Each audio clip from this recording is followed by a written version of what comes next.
2.5 घंटे बाकी हैं और उसके बाद लगने वाला है साल का आखिरी सूर्य ग्रहण। इस बार का सूर्य ग्रहण जो है वो आंशिक है, लेकिन देश के ज्यादातर हिस्सों में ये नजर आने वाला है। आइसलैंड से शुरू होकर आंशिक सूर्य ग्रहण अरब सागर में जाकर खत्म होगा। दिल्ली और देश के ज्यादातर हिस्सों में यह शाम 4:30 बजे के करीब दिखाई पड़ेगा। वहीं हिंदू मान्यताओं की माने तो ग्रहण जो है वो शुरू होने से 12 घंटे पहले ही सूतक काल शुरू हो चुका है। देश भर के प्रमुख मंदिरों के कपाट सुबह ही बंद कर दिए गए हैं।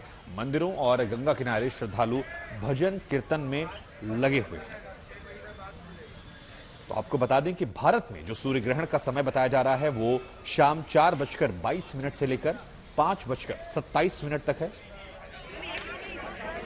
और ये कई तस्वीरें हम बता रहे हैं, लेकिन अद्भुत संयोग क्या है? दरअसल आज साल का आखिरी सूर्य ग्रहण लगने वाला है और इस पर आज तक की ये बड़ी कवरेज जारी है।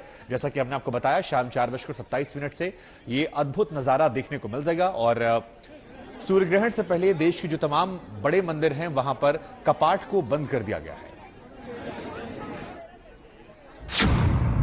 बंद हो गए काशी के मंदिरों के कपाट, बंद हो गए गंगोत्री और यमुनोत्री धाम, देश के तमाम मंदिर मठों के कपाट बंद, हरिद्वार में हर की पैड़ी में उमड़े श्रद्धालु, प्रयागराज में संगम तट पर भी भारी भीड़। आज सूरज को लगने वाला है ग्रहण। संगम नगरी प्रयागराज की ये तस्वीर है। सुबह से भजन कीर्तन का दौर चल रहा है।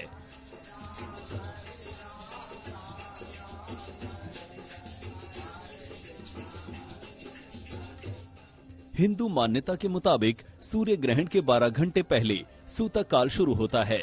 सूतक काल में शुभ काम निषिद्ध होता है। यही नहीं, मान्यताओं के मुताबिक सूर्य या चंद्र ग्रहण को शुभ नहीं माना जाता। लिहाजा सूतक काल को काटने के लिए श्रद्धालु भजन कीर्तन में लगे हैं। माना जा रहा है ग्रहण से पहले पूजा पाठ से सिद्धि मिलती है।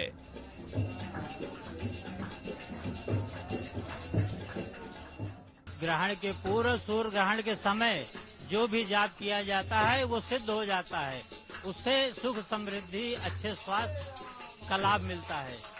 जो होता है चतुर्मासा वो पूर्ण व्रत वो जो है उसमें जो एक माला जपने से ही पूरा हो जाता है। जितना साल भर हम जप करते हैं और ग्रहण के समय उस जप कर लेते हैं, एक माला 1 घंटे 2 घंटे में वो उतना 4 साल भर का जब पूरा हो जाता है।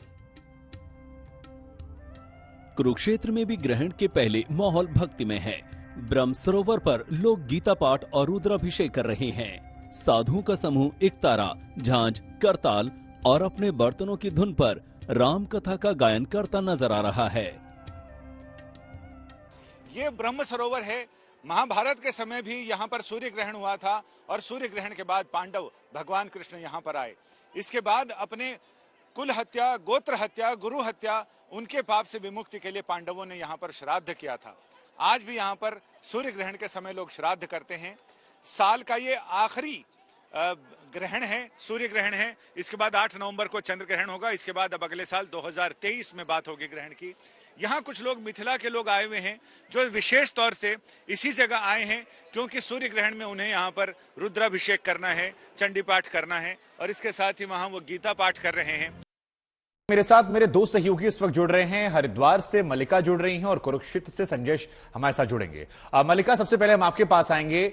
सूर्य ग्रहण का नाम सुनते ही लोगों के मन में डर सा आने लगता है ग्रहण को लेकर। ये कहा जा रहा है कि देश भर के जो तमाम कपाट हैं वो बंद कर दिए गए हैं। हरिद्वार में क्या तस्वीरें आ रही, क्योंकि ये बताया गया हमें कि वहां बड़ी संख्या में श्रद्धालु पहुंचे हैं जो स्नान करके भजन कीर्तन कर रहे हैं। बिल्कुल शुभांकर, और हिंदू धर्म में माँ गंगा पूजनीय है। गंगा स्नान के लिए जब लोग यहाँ आते हैं तो पूरी आस्था और श्रद्धा के साथ आते हैं और ये विश्वास रखते हैं कि उनके पापों का नाश माँ गंगा कर देगी।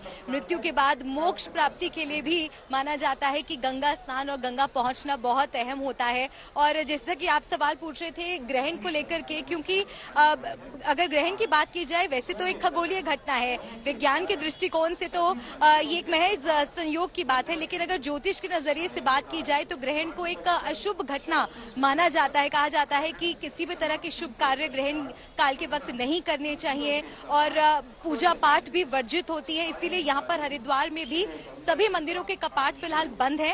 और अगर आरती की भी बात की जाए तो जब ग्रहण की समाप्ति होगी 6:34 पर, तो 6:43 पर यहाँ पर संध्या आरती होगी। कुछ श्रद्धालु मेरे साथ यहाँ पर शुभांकर है, मैं उनसे भी आपकी बात कराती हूँ और समझने की उनसे भी कोशिश करते हैं कि ग्रहण वाले दिन आज सूर्य ग्रहण लग रहा है, लोगों के मन में डर आता है, लेकिन आप गंगा स्नान के लिए आए, क्या सोच कर आए? तो मेरे पापा और दादी बहुत बड़े भक्त हैं गंगा के, तो हम इसीलिए यहाँ पर आए। और जैसे हमें पता चला सूर्य ग्रहण है तो हमने कहा फटाफट से स्नान कर लेते हैं, ताकि बाद में सबका पाठ बंद हो जाएगा, सारी मार्केट बंद हो जाएगी, फटाफट से स्नान करके फटाफट से जाते हैं फिर।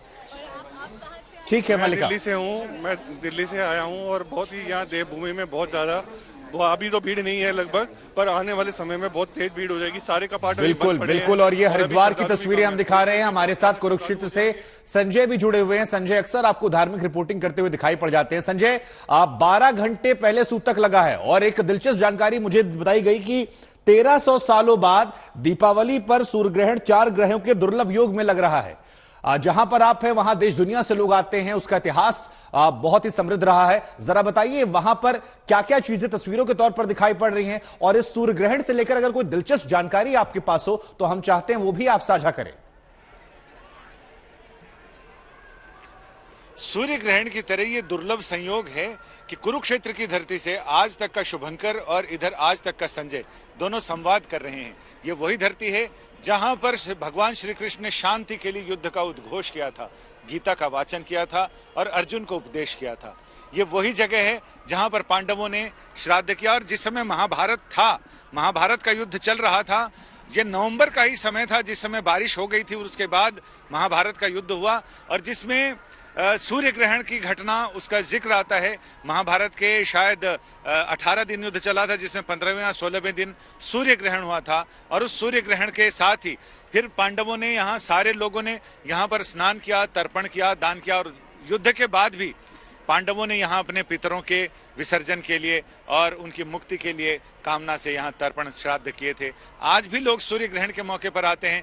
नेपाल के लोगों से हमारी भेंट हुई, नेपाल के लोगों का एक जत्था यहाँ पर आया हुआ है, वो विशेष तौर से सूर्य ग्रहण के लिए आया। हमने कहा आपकी मनोकामना क्या है? उन्होंने कहा हम अपना और पहले पितरों की मुक्ति की कामना से यहाँ आए हैं, और पितरों की मुक्ति जब ग्रहण होगा उस समय हम उनके लिए तर्पण करेंगे ग्रहण काल में, और उसके बाद ताकि अपना भी परलोक सुधरे और जो लोग परलोक चले गए हैं उनकी भी मुक्ति की कामना के लिए, उनके शांति की कामना के लिए हम यहाँ आए हैं। और यहाँ सूर्य ग्रहण के समय ये कहते हैं कि यहाँ पर 1 लाख गुना, बाकी जगह स्नान से 1 लाख ज्यादा गुना यहाँ फल मिलता है, क्योंकि यहाँ ब्रह्मा ने जब हवन की यज्ञ किया था तो इसी जहाँ ब्रह्म सरोवर खुदा है, ये 2 किलोमीटर के रेडियस में ये ब्रह्म सरोवर फैला हुआ है। और ये कहते हैं कि ब्रह्मा ने यहाँ सभी तीर्थों का, सभी देवताओं का आवाहन किया था। और इसके साथ ही यहाँ पर सूर्य ग्रहण के दौरान, यूं तो चंद्र ग्रहण में हरिद्वार और काशी का महत्व ज्यादा है, लेकिन सूर्य ग्रहण में यहाँ का जो महत्व, यहाँ की जो महिमा है, उसकी बराबरी कोई तीर्थ नहीं कर सकता है। ऐसा पुराण कहते हैं, ऐसा ये विद्वान कहते हैं और ऐसा भारतीय वाङ्मय कहता है।